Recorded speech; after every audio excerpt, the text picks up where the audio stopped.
How, how. Hey, yeah.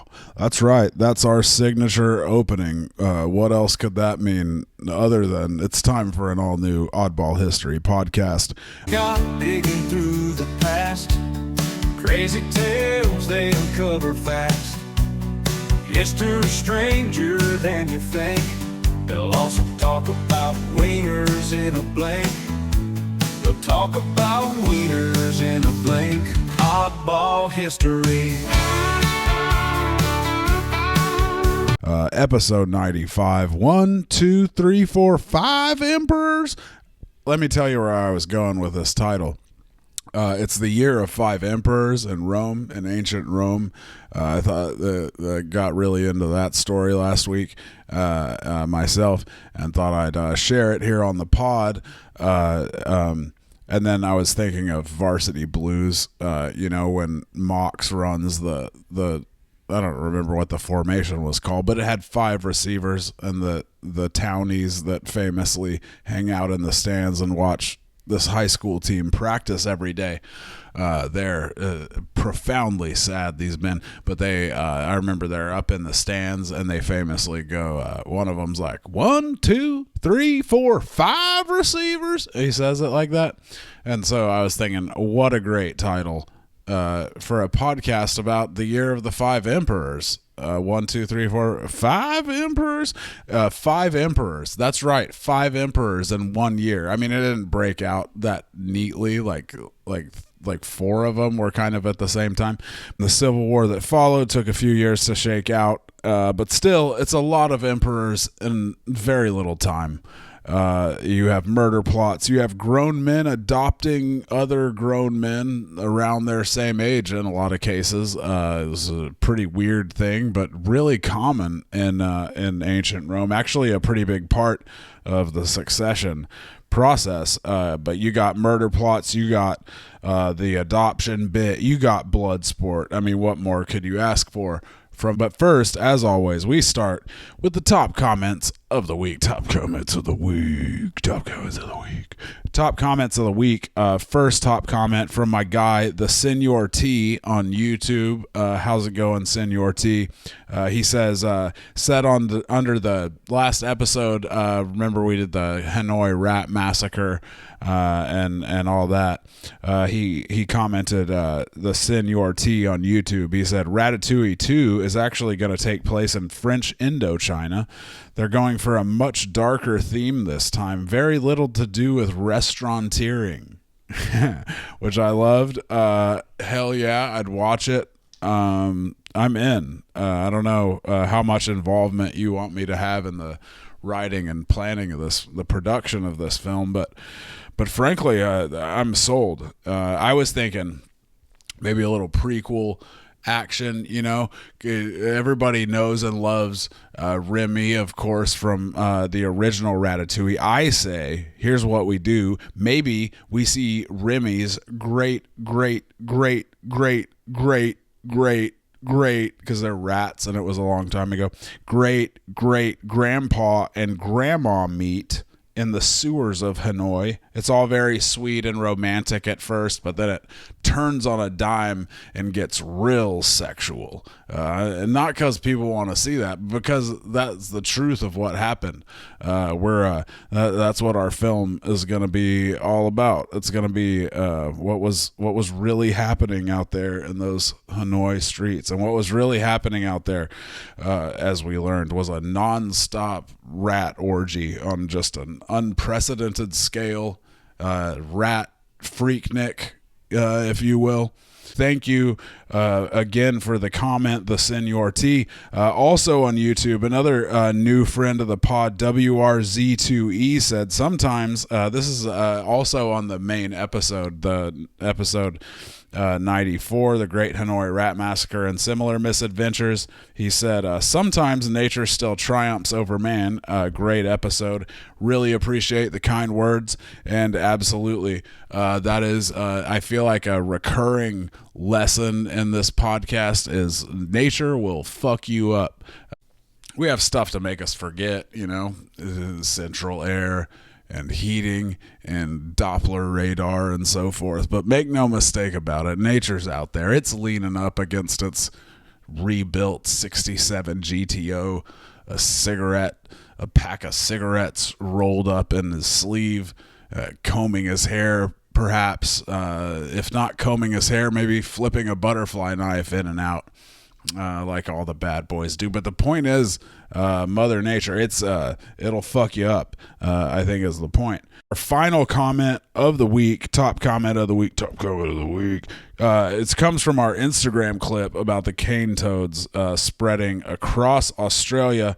And I think this fella must be Australian, is Henry_Reef on Instagram.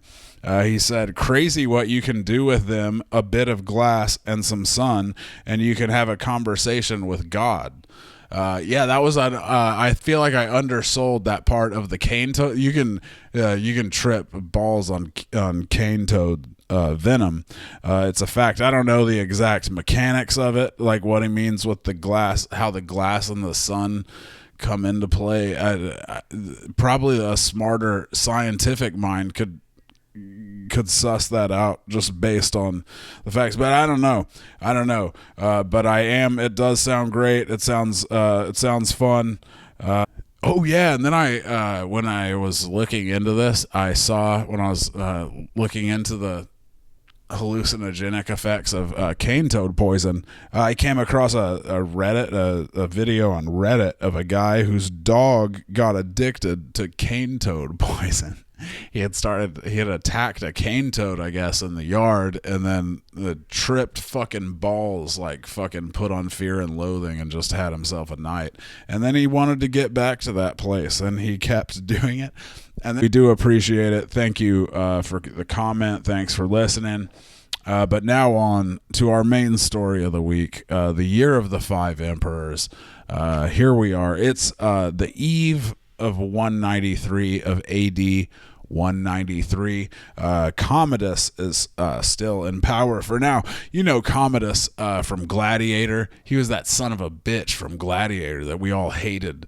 He smothered his father, Marcus Aurelius. He didn't really, but he did in the movie. And in a lot of ways, he's not quite as bad as the movie or contemporary accounts describe him, because for one thing, he's really terrible in contemporary accounts, partly because the Senate hated him, which meant the foremost historian of the day, Cassius Dio, who I was pronouncing Cassius Dio until literally just like yesterday, and then I heard a guy pronounce it Cassius Dio, and I was like, oh fuck, I've been making an idiot of myself all these years, mispronouncing Cassius Dio. Fuck. That one guy got it wrong, and now I'm getting it wrong. Oh man, am I gonna feel like an asshole? But anyway, the point is, Cassius Dio, he's a senator, and he hates Commodus's fucking guts. All the senators hate Commodus, but Cassius Dio has a medium with which to really ream him with, especially posthumously. So a lot of like really horrible shit about Commodus. People think that was just Cassius and his like, hating Commodus, which it's a big thing in ancient Rome. Like, people don't know all the horrible shit you hear about various emperors. People are not sure a lot of times whether it's true or whether that was an invention after the fact, because it was a whole tradition. When a new guy comes in, everybody shits on the old guy. Everybody's like, that guy was the worst fucking piece of shit that's ever been a piece of shit, unless it was like a good transfer. Usually they're blaming this guy. Usually they're like, oh, thank God we got fucking dickhead McGee out of office. That fucker, he was gonna devalue the Asterces. He's going to devalue him. He's going to take all the goddamn silver out of our coins. That piece of shit. But then, they were also truly awful as well. So it's really hard to parse. You know what I mean? They're like, all right, you can't believe everything because there's a lot of propaganda going in all directions here in ancient Rome. And also the stuff we do know about, it's like, all right, they were a pretty bad guy. Like in some ways, Commodus, there are stories that are just like, oh, he's exactly the dickhead from the movie. He just didn't smother his father in a tent, probably. But he's like Mary Beard's Emperor of Rome, by the way, is where I'm getting a lot of this. It's a great book. You should read it if you're into Rome. And who the fuck isn't? Honestly, who isn't? The kids can't get enough, they say. They say, give us more ancient Rome. They say you can keep your Charlie XCX. Give us Pertinax. He's one of the guys we're going to be talking about later. I don't know. It didn't feel good coming out, honestly, but, here we are. It's late night. This is a late night episode. I don't know if this will come out Monday morning, but right now it is very late at night. I went to a wedding today. Congratulations to Ben and Courtney, by the way. Beautiful wedding. Mary Beard's Emperor of Rome. Like I say, go buy it. It's very good. She describes 2 weeks before Commodus is assassinated and gets all this Year of the Five Emperors business started on New Year's Eve. 192. He holds 14 days of games at the Colosseum, where he kind of made himself the opener of every show. So there would be like gladiator games, but before the gladiators would get started, the professional gladiators, Commodus, who fancied himself a gladiator, and there were rumors possibly started by Commodus himself that that his real dad was a gladiator.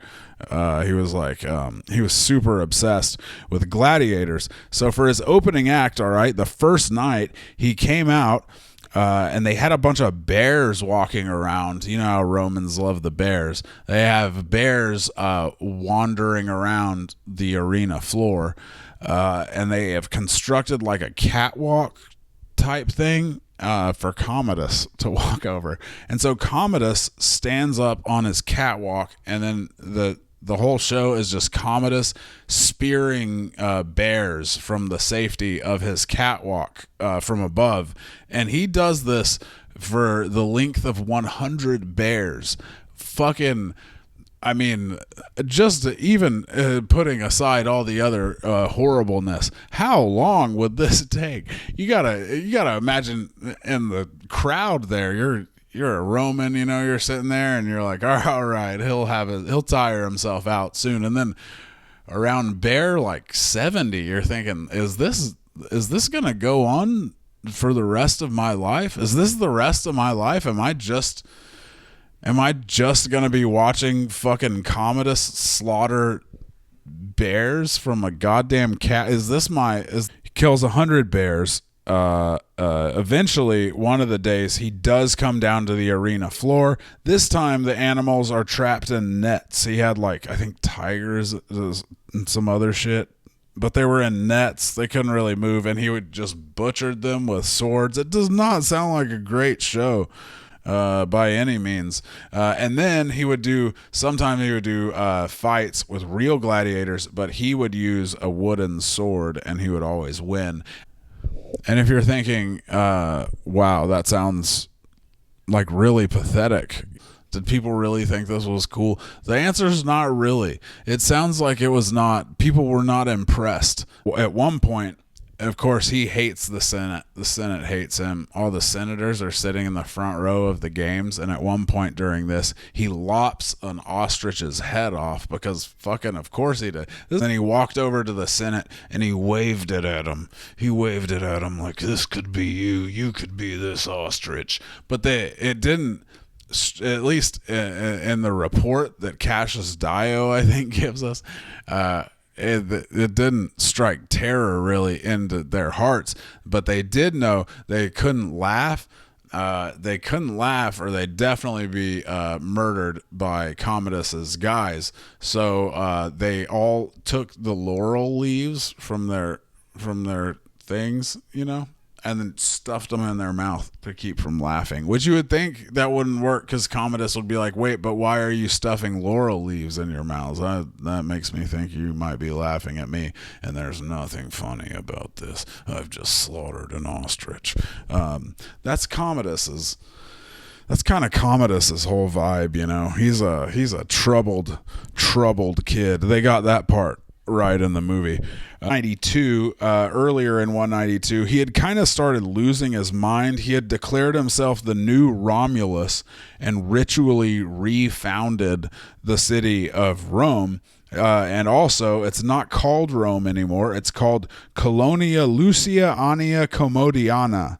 And he renamed the months of the year to correspond with his now 12 names. He kept adding names until he had one for every month of the year. The new months are Lucius, Aelius, Aurelius, Commodus, Augustus, Herculeus, Romanus, Exuperatorius, Amazonius, Invictus, Felix, and Pius.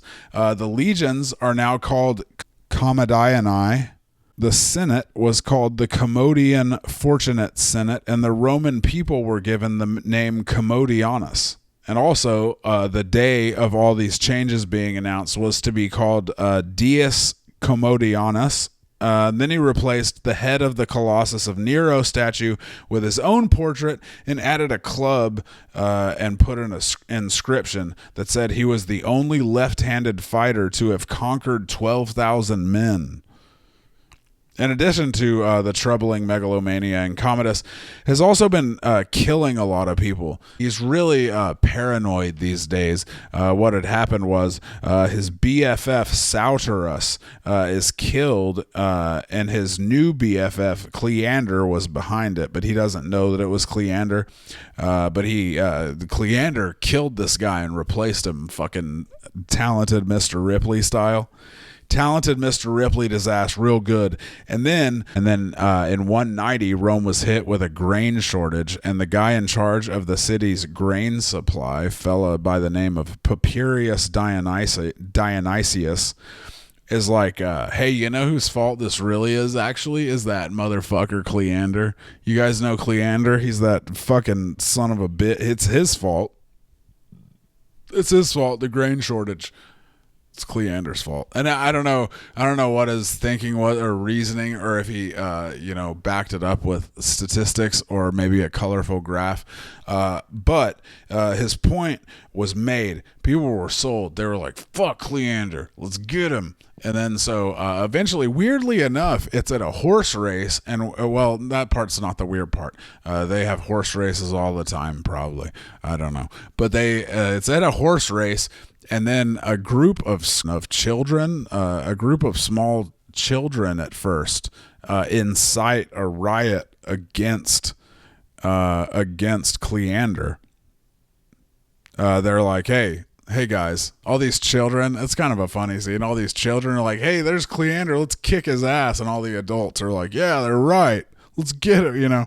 Sometimes children are wise beyond their years, and I think this might have been one of those cases. No, not really. They chased him down. Of course, it's a ancient Roman mob, you know.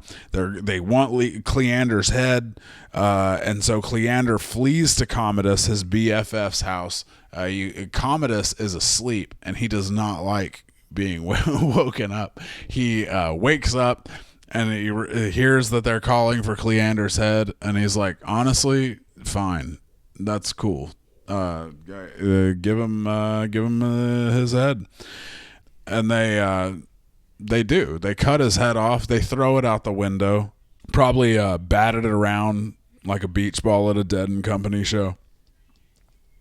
Commodus, anyway, so he had killed Cleander some say at the urging of his mistress Marcia or Marcia. I heard it pronounced both ways in my research. Then Marcia discovers a list of names of other people, TBE, that's to be executed in Commodus shorthand, and she is on the list. Marcia is on the list to be killed. She doesn't like that none too much. She is a proactive lady. So she, on New Year's Eve 192, poisons his food. The thing about that is Commodus is already shithoused this night. He's wasted. So when she poisons his food, like he was like probably going to vomit anyway. So he just vomited all the poison up. And then her and her two co-conspirators, who turned to Commodus's personal trainer and wrestling partner, Narcissus. Of course, you know. I bet they never asked Narcissus to attend any of the planning meetings for the conspiracy. You know, they just call in Narcissus when they need him to strangle their way out of another problem, and he does. That's exactly what happens. This guy Narcissus just easy as easy does. He comes in and just strangles Commodus, either in his bed or in the bath. Nobody knows for sure. But he did it, and that's how the year of the 5 emperors starts. New Year's Day, 193, new emperor in town. His name is Pertinax, and this one, I got a good feeling about this one. This one is going to stick around a while, friends. You can bet on it. His name is Pertinax, like I said. Commodus is dead. Commodus, the people are over the moon about Commodus's death. They're so happy about it. They're out in the streets. Actually, at first they go and Pertinax is there being, I don't know, sworn in or whatever they did. And the mob shows up and they're like, hey, how about you give us Commodus's corpse so we can, you know, tear it to pieces and chuck it in the Tiber or whatever we do. And they're like, oh, we would love to help you out with that. But it turns out he has already been cremated. And they're like, oh, rats. But then they cheer themselves up by smashing the heads off of all of his statues around town and saying mean things about him, which is, you know, that can feel good. Cassius Dio writes, they wanted to drag off his body and tear it from limb to limb, as they did do, in fact, with his statues. But when Pertinax informed them that the corpse had already been interred, they spared his remains, but glutted their rage against him in other ways, calling him all sorts of names. For no one called him Commodus or Emperor. Instead, they referred to him as an accursed wretch and a tyrant, adding in jest such terms as the gladiator, the charioteer, the left-handed, the ruptured. To those senators on whom the fear of Commodus had rested most heavily, the crowd called out, "Huzzah! Huzzah! You are saved! You have won!" Which is fun. That's a fun scene too. That's funny to imagine. They're like, yeah, you did all right. You didn't kill you. Good job there. All right. Wait a big dub for the Senate. And don't they always need one? Pertinax. Pertinax is the new guy. Let's meet him. He was named emperor after Commodus is killed. First of the 5 emperors of the year of 5 emperors. Pertinax was the son of a freedman, a former slave, who had risen, Pertinax did, through the ranks in the military. He had become a war hero in the Roman-Parthian War of 161 to 166 before holding a number of prestigious senior command posts and governorships. And then he was a senator along with our guy, Cassius Dio. Maybe. Also, he might not have been the son of a freedman. That might have been more propaganda. We're not really sure. He might have been, of still a relatively humble background, but not quite that humble, you know. But again, nobody knows.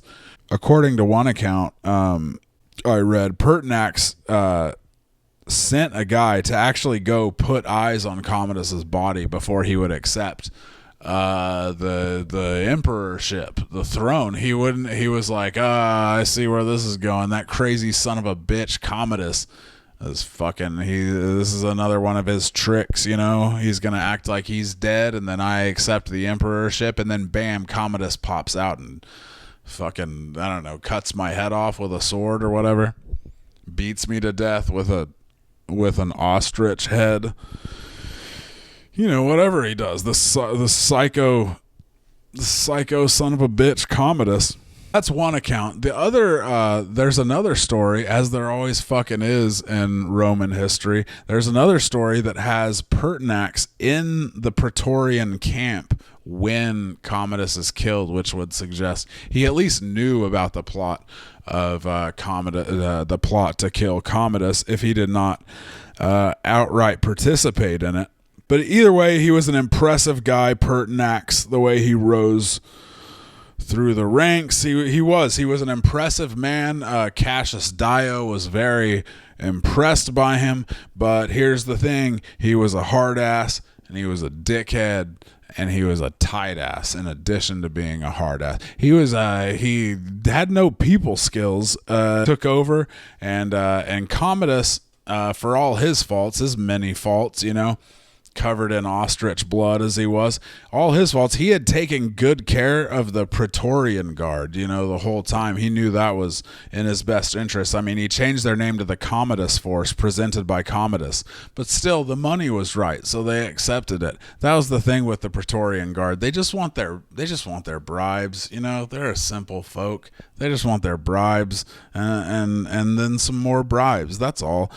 Commodus was smart in this area. He knew that he was being wild as shit across the empire, lashing out, changing everybody's name to Commodus, knocking heads off statues and replacing them with his own, and making up wild claims about his gladiatorial skill, but he knew that this was going to cause a lot of enemies, so he made sure he took care of the Praetorian Guard, some of the few people that could really actually hurt him, so they were happy under Commodus, the Praetorian Guard. They were happy under Commodus. He gave them all the demands they ever sent along to him. But Pertinax comes in, and Pertinax is much more of like an adult. He's worried about the budget. He's trying to get things in order. And Rome, it is out of money. They are going broke at this point. So he comes in and he's trying to do a good job. They install him the Praetorian Guard, and then he turns around and like, wow, thanks fellas. Thank you so much. I appreciate you. Y'all are the real MVPs. No bonuses, by the way, but y'all are great. Thank you again for making me emperor. No bonuses. No, he actually did give him a little bit of a bonus. It was called a donative, and every new emperor you would give a little bonus to the Praetorian Guard, as a way of saying, "Ha, don't kill me. Hey, can you guys not kill me, please?" But that's what the donative was for. And in his defense, he did give the Praetorians a donative, but it wasn't as much, I guess, as they wanted. Pertinax then sells off a bunch of Commodus's shit, including his concubines, raising money, and he gives bonuses to the guard out of that money, but they're still not happy.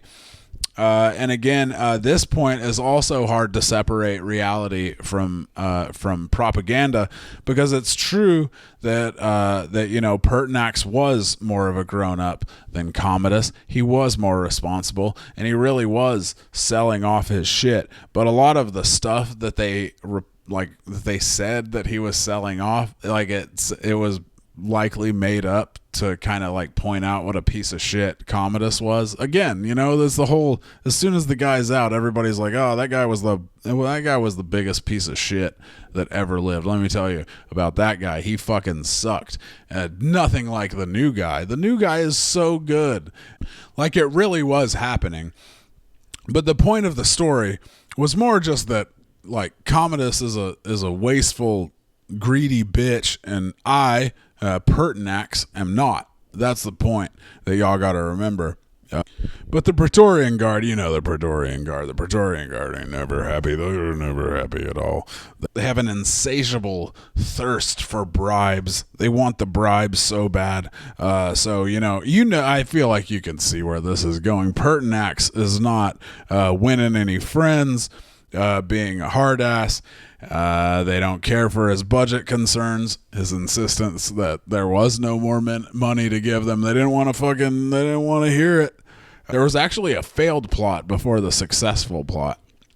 there was a failed plot. It was going to put this guy Falco in as emperor, but that one failed. But then on March 28th, 193, after just 87 days on the throne, 200 to 300 Praetorian Guard show up to kill Pertinax. But get this, big twist in the story. Pertinax kicks all their asses. That's right. He bashed 2 of the Praetorians' heads together like that.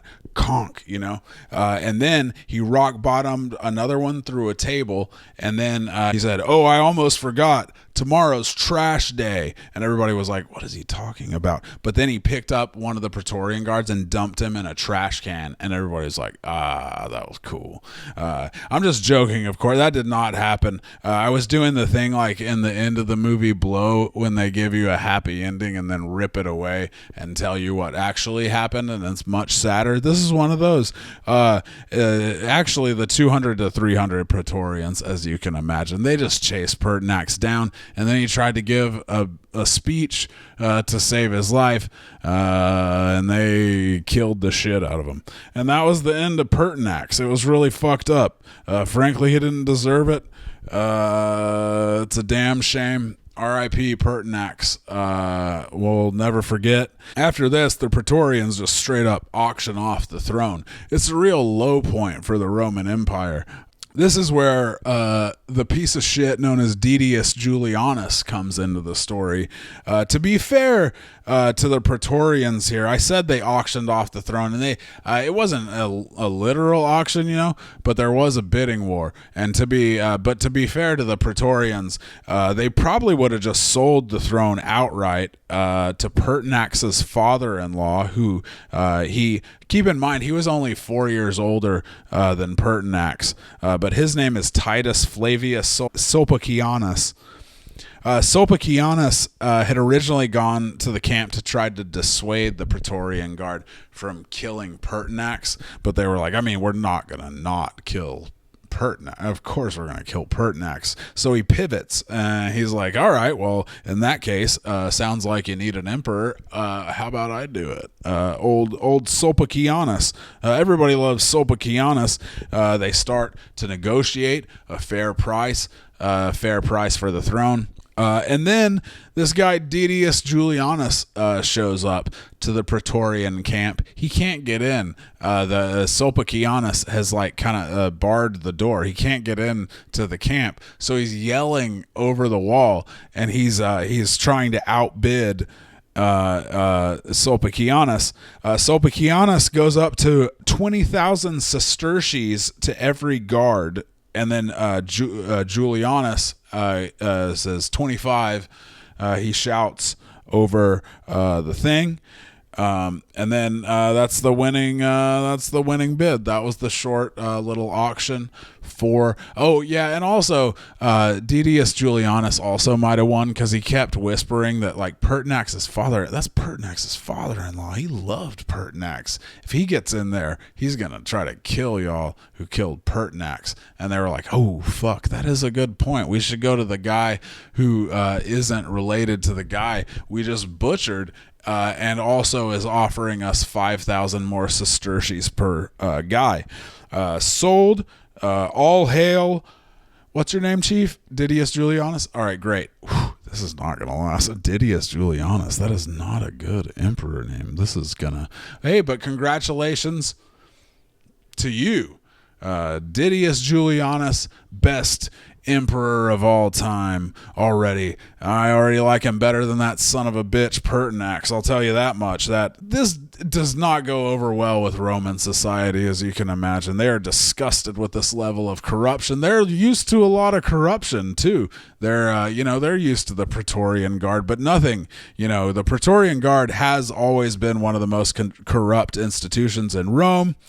But holding an actual bidding war for the throne, that's just too far. It's over the line for even the most cynical Roman.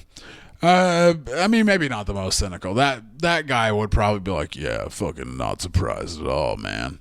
That's the most cynical guy in Rome. He was not surprised. But most anyone, even slightly less cynical than that most cynical man, their hackles were raised by this. They were like, oh, we don't like it. Every time Didius Julianus comes out, they let him hear about it. Well, first they come in, the Praetorian Guard, he's hiding behind the Praetorian Guard the whole time, and they come in. The senators are all called to a meeting, and they say, come on into work. We got a new emperor, and the senators are like, well, are we about to be massacred? And they had a fair reason for wondering that, it being ancient Rome. But they get there, and Didius Julianus just tells them, hey, here's the deal. These guys just made me, I know it's crazy, but they just made me emperor, like out of nowhere. They were like carrying me around on their shoulders. They were saying what a great emperor named Didius Julianus is. They were saying this is going to last forever. You should have seen it. It was a moving scene. I only ask you, the Senate, to confirm what these brave troops have already decided, and that is that I'm your emperor. So what are they going to do? They're like, yeah, all right, sure, okay. We don't really want to die, so yeah, I guess Didius Julianus it is. Didius Julianus. And then there was also a point. He made a point, Didius Julianus, in this first appearance in the Senate. He was like, he made a point of being like, I came here alone today. And there's Praetorian guards like literally stationed around the building and in the building. He's actually riding one piggyback style, holding his hair like reins. And he's like, I am alone. I come to you alone today. He's riding their back. That was a little act out for you. Hey, that's why you watch the pod on YouTube right there. The act outs, taking you to another world, with the act outs. But anyway, like I said, the Senate can't do shit. Too many Praetorians, so they declare Didius Julianus, his old grimy ass emperor, and his wife and daughter given the title Augusta. Congratulations to them. Herstory, baby. This is where the three generals come in. Now, this is what I was talking about when I was talking about how the year of the 5 emperors is not really like 1 year, and like some of the emperors were at the same time, So this is where that starts to happen. Basically, when the Didius Julianus fiasco reaches the outer reaches of the Roman Empire, I guess. It's really late, folks. Once it gets out there, where these 3 greatly powerful and influential generals from around the empire out in their various outposts, and they are all proclaimed emperor by their legions at the same time upon the death of Pertinax. They say, this guy, Didius Julianus, he is fucking not our emperor. This guy's our emperor. 3 places did that. You got Septimius Severus in Pannonia, the closest of them all. It's kind of like right next to Rome almost. Claudius Albinus in Britain and Gaul, and Pescennius Niger in Syria. They hear about this weak, rich jack-off Didius Julianus. They hear he's bought the throne and is hated by everyone. They're like, this is on a T. If you're a powerful Roman general and you hear there's some rich jack-off on the throne who everybody hates, you're like, well, this is my chance, This is like if you were like a wrestler and you had what do they call it? Is it Money in the Bank? The Money in the Bank case. If you had the Money in the Bank case and like the champion, through some kind of crazy happenstance, like a sickly 9-year-old boy became heavyweight champion of the WWE, you got to cash it in, right? That this is these generals. They're like, oh, okay, this is a sure thing. I got to get my ass to. This is what specifically Septimius Severus. Septimius Severus basically heads straight for Rome as soon as he hears about the Didius Julianus affair. Didius Julianus was hated intensely and immediately by pretty much everyone outside of the Praetorian Guard, whose favor was, for the time being, bought and paid for. Everyone else hated his fucking guts. Whenever he would go out, people would groan at him. They would shout names of other guys that they thought would make a better emperor than this bitch Didius Julianus. And then when their words weren't hurtful enough, they would switch to sticks and stones, and they would pelt him with stones. One time he was trying to walk to the Capitol and he was forced to turn back. The wave of stones was so great. People just don't care for him. Now there's Septimius Severus, this badass fucking warlord general, is marching to Rome. Concerning news for Didius Julianus. He doesn't have a lot of options, honestly. He's kind of fucked from the beginning, from my reading of the situation. He declares Severus a public enemy and sends ambassadors to convince his legionnaires to turn on him, as well as a centurion who is supposed to try to kill Severus. And then these efforts don't go anywhere. The guys he sends out to flip Severus's legionnaires, they flip themselves. They join up with Severus like immediately. They're like, hey, you guys should join up with us, Team Didius Julianus. It's going great. Let me tell you, this guy, he's the one. He's going to be here for a very long time. And then Severus's guys are like, no way, we heard Julianus sucks ass. And then the Julianus guys are like, yeah, he kind of does.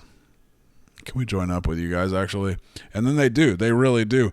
Severus is getting stronger and stronger. He's marching through. He takes Ravenna and their fleet. He's marching through all these Italian cities and picking up more and more support as he goes. Severus then, solid move here, he wins the support of Claudius Albinus out in Britain. He wins his support by declaring him Caesar so he can focus on the military stuff, and Albinus can kind of focus on the administrative side of ruling an empire. He can focus on killing this guy Didius Julianus that everyone wants dead so badly. Julianus, he, God bless him, he keeps sending these hopeless messages to Septimius Severus. He sends the Praetorian prefect Tullianus Crispinus with a very exciting offer for Severus. And he says, hey, how about this? How about we're co-emperors, huh?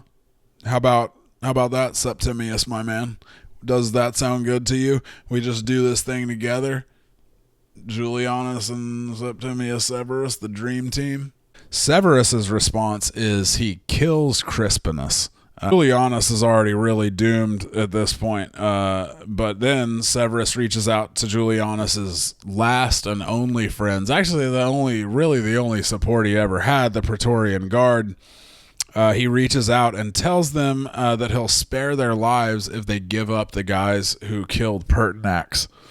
So they do. The Praetorians round up the ringleaders of the plot to kill Pertinax, and then they execute them. Then they report what they've done to the consul Marcus Silius Massala, who summoned the Senate after that, told them about it, and in turn, the Senate, they're like, the Septimius Severus guy, hey, he's getting shit done. They declare Severus emperor, they award divine honors to Pertinax, and they sentence Didius Julianus to death. He's deserted in the end by all but two guys, one of his prefects, Titus Flavius Genialis, and his son-in-law Cornelius Repentinus. Julianus is killed by a soldier in the palace on June 2nd, 193, after a reign of just 66 days. They said Pertinax's mark was unbreakable, and look, hey, Julianus did it. Only a couple months, and he goes down as one of the all-time most hated emperors, which is impressive in its way. Senate passes a damnatio memori, is that how you say it, to condemn him and his legacy and remove him from public memory, which I think is that's a hilarious thing that ancient Rome did. The damnatio memori. Again, God, I can't be right.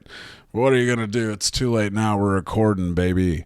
But it's really funny, and I think we should, frankly, bring it back.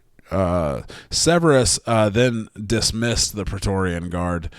He stripped them of their ceremonial armor and forbid them to come within 99 miles of the city upon pain of death.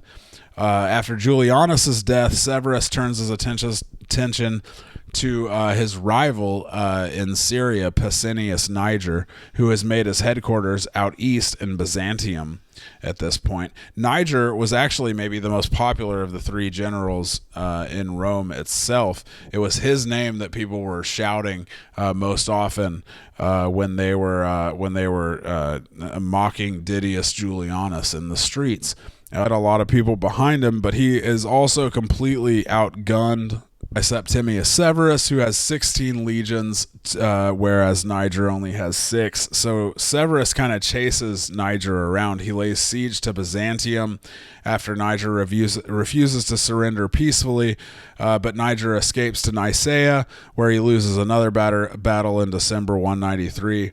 Eventually, after another loss at Issus in 194, Niger's forces retreat to Antioch, and then he's captured trying to flee to Parthia, his head cut off, and they took it to Byzantium, which is still under siege, because they were loyal to Niger, and they show him. They're like, look at this. How about this? This is the guy you're all fighting for. And they thought that they would be like, yeah, you're right, we give up. But it had no effect. They were like, all right, shit.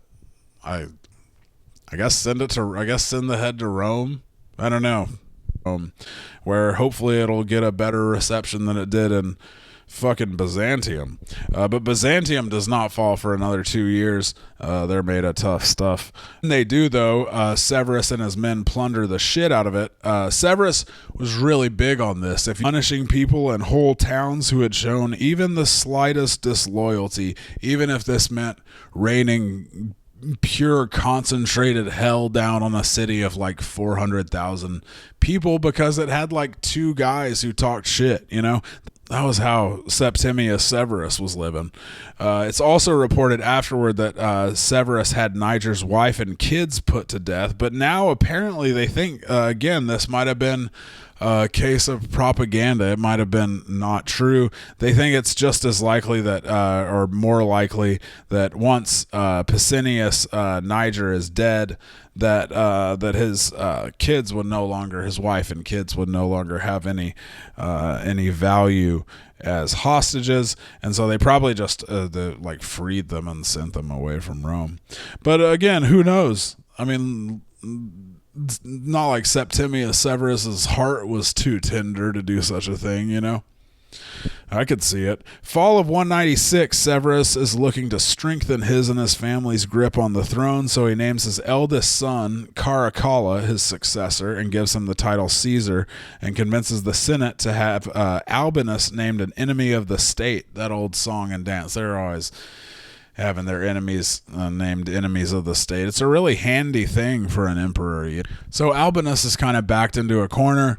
So he declares himself emperor, mobilizes his legions, and marches from Britain into Gaul, sets up at Lugdunum, where in February 197, Albinus and Severus meet at the Battle of Lugdunum, a huge battle with a reported 150,000 soldiers on both sides, according to our old pal Cassius Dio.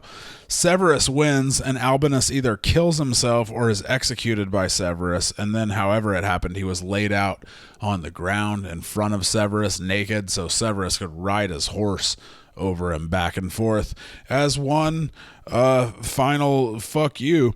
The story goes that Severus initially pardoned Albinus's family, but then changed his mind and had them beheaded alongside Albinus, who was already dead at the time of his beheading. But they said, you know what, go ahead and do all of them. And then they sent the head to Rome, along with a note taunting the senators who had supported Albinus. It is crazy how many heads were in the male back then. You know, it was like mostly like the male was like mostly heads, like at least 60% heads. The Romans didn't have FedEx, they had headex, I would say, because of how many heads are always in transit. That's what I was thinking with that one. After Albinus is killed, Severus continues his military campaigns. He wages another war against the Parthians, goes to Africa and Mauritania, and conquered a little more territory, but mostly he's just reinforcing the frontier of the empire. In 208, Septimius goes out to Britain, Clodius Albinus's old stomping grounds. He reinforces Hadrian's Wall and reoccupies the Antonine Wall. And then in 209, he's gearing up to do a little bit of his favorite thing in the world, windsurfing. I'm kidding. I mean, a huge, terrible, brutal war, of course. He takes 50,000 dudes up to Caledonia, current-day Scotland, with designs on conquering the whole damn thing. But instead, he got sick and died in Aboracum, present-day York, in 211. But the point is, Septimius Severus wins. He emerges from the civil wars as the undisputed emperor of Rome, laying the foundation for the Severan dynasty. His sons and co-emperors Caracalla and Geta succeed him. The hope is there'll be a new Marcus Aurelius and Lucius Verus, the ideal of two brothers being co-emperor of Rome. But the problem is, unlike Marcus Aurelius and Lucius Verus, Caracalla and Geta fucking hate each other's guts. Especially Caracalla was a real psycho motherfucker, it seems. And apparently the two, they bickered all the way back from Aboracum. After their dad died, they're taking his ashes back to Rome. They fight the whole way back. And then Caracalla had Geta stabbed to death as he clung to his mother, famously. Again, like I said, real goddamn psycho, that Caracalla. In the aftermath of the assassination, there was a satire in Alexandria in Egypt mocking the idea that he killed Geta in self-defense. He claimed self-defense, and they were mocking that in a show, and Caracalla found out about it, and so in response, when he arrived in the city in December of 215, he killed the entire party of people who was sent out to greet him, like the formal greeting party. He had them killed and then had his troops loot the city for several days. And the eternal words of Norm Macdonald, the guy's a real jerk. But that's it for the year of 5 emperors. And then some, really. Roman history is so fun. It's so insane, you know. It's hard to stop once you start. They're like, it's like Lay's potato chips in that way, but with like atrocities instead of chips. Hey, I learned a new word this week, a real old-timey word, too. I was watching a noir movie. Y'all know how I do watching my noir movies. And then it was about a cop. It was about a cop who was the son of a gangster. And if you're like, whoa, that sounds like a recipe for inner conflict, you are correct. This motherfucker was like mostly inner conflict. He was like 90%. He was more inner conflict than man, this guy. At one point, he gets the shit beat out of him by a gangster, and then he's talking to his boss, and the guy's trying to tell him to get his shit together. But the way he says it, this guy's all beat to shit, and the guy goes, "Look at ya, you're all busted up like a barrel house vag." VAG. I looked it up. Yeah, they were shortening vagrant to vag back in the day. At least cops were in noir movies. Yeah, during World War II, they were shortening vagrant to vag. We needed the letters for the war effort. Anyway, that brings us to the final little bit of this week's Oddball History, another Greek myth of the week. Apollo, Zeus's son. We're going to be learning about him this week. It's a short one, but it's a fun one. Zeus's son, the god of light and god of truth, Apollo, called the mouse god in the Iliad, but nobody knows why. He invented the lyre and would delight everyone on Mount Olympus by playing his golden lyre. He's a good guy, big help to humans trying to figure out what the gods' whole deal is, which is important. You would just go to Apollo's oracle at Delphi on Mount Parnassus. But anyhow, Apollo had a human pal named Hyacinthus, who was the thing about Hyacinthus is he was just a beefcake. He was the hottest guy around. Every woman wanted him, and most goddesses too, but he did not care for them. It meant nothing to him, their cries. It said so in the book. I'm not sure if we're supposed to read into that at all. But anyway, one day, Apollo is out doing some hetero male best friend activities, throwing discuses, just being bros in the park, having a great time. And then it's Apollo's turn to throw the discus. And the god's swift cast sped beyond the goal he aimed at and struck Hyacinthus full in the forehead, a terrible wound. He had been Apollo's dearest companion. There was no rivalry between them when they tried which could throw the discus farthest. They were only playing a game. The god was horror-struck to see the blood gush forth and the lad, deathly pale, fall to the ground. He turned as pale himself as he caught up in his arms and tried to stanch the wound, but it was too late. He killed his friend with a fucking discus. Cannon, this guy. So Hyacinthus dies, but then the good news is he gets turned into a flower called the hyacinth, but not the hyacinth we know, a different hyacinth. It says so in the book. There is also a version of the story where the west wind, the zephyr wind, also loved Hyacinthus, and so in this telling, the west wind killed him. I guess so nobody else could have him. That's the west wind for you. Got digging through the past, crazy tales they uncover fast. History stranger than you think. They'll also talk about wieners in a blink. They'll talk about wieners in a blink. Oddball history.